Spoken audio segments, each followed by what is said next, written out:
Welcome to your Daily 5 for Monday, March 24th, 2025.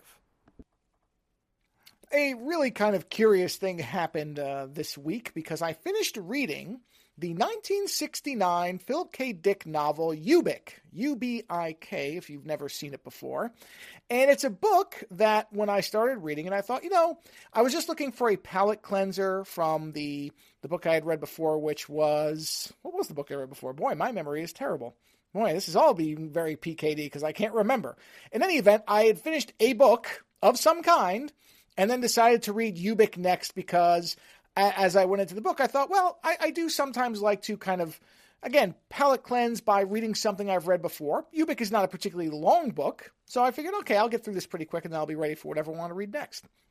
So I started reading the book and I was going through it, and there was a certain point, and I don't exactly recall when it was, that I realized that I had never read Ubik before. And the irony is, and of course this is a staple of a lot of PKD stories, the book, if you've never read it, it is a science fiction book that, again, written in 1969, that in the near future of 1992, there are psychics that work in different places on the world and indeed on the moon, and sometimes they engage in corporate espionage. And there are counter-organizations that deploy anti-psychics and anti-precogs to basically balance things out. And as is the case with many PKD books, very quickly what happens, there's an inciting incident, and then all the members of a group of inertials, as they're called, led by an individual named Joe Chip, start to experience warping of reality that appears to have time travel. Objects are changing shape and form. Different people are seeing different things. For example, two people might observe an elevator, and one will see a modern elevator, and the other one will see one from the 30s or 40s.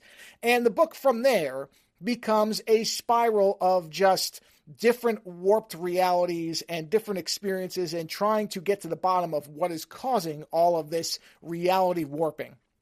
And again, I went into this book thinking I had read it before, and I realized, I was talking to Lando about this, I'm pretty sure that the book I confused for this was another PKD book titled Valis. And it's just it was just a funny coincidence, or more of a curious lineup or synchronicity, that I went into a book which is centrally about the concept of reality and how little grip we often have on it, thinking that I had read the book and misremembering that I had not, in fact, read this book before. Now, the book itself, to give a review on that, is excellent, as most PKD books I've read and stories I've read are.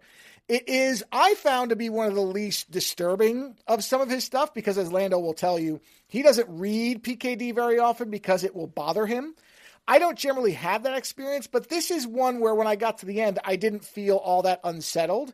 In the course of reading it, as is often the case in Philip K. Dick's books, there is a constant kind of wave of misdirection and, things suddenly changing frame of reference and that type of thing. So that's all present. But honestly, I felt like it was a fairly easy book to get through without a lot of mental kind of scrambling.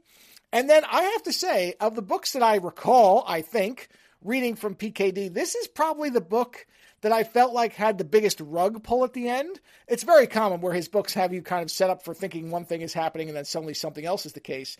But this one really felt like literally in the last 2 or 3 sentences, maybe the last paragraph, there was a bunch of time where you thought there was a rational explanation for what was happening within the framework of the world. And then suddenly you get to this last paragraph and it all just gets immediately thrown up in the air. For some people, that's probably a kind of a reason not to read this stuff, because a lot of Philip K. Dick books are like that. And I think some people just do not enjoy the fact that there's so little time in many of his stories where you feel like you're on solid ground. But I enjoy that. As a David Lynch fan, of course I do. I don't need everything to have a grounding in a specific kind of clear explanation or reasoning.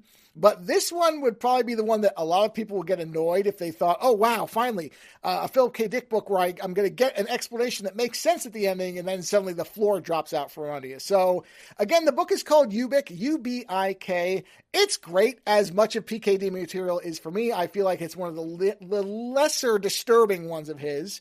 But, yeah, I thought I'd read it. I didn't. So now I'm glad that I finally did. Later.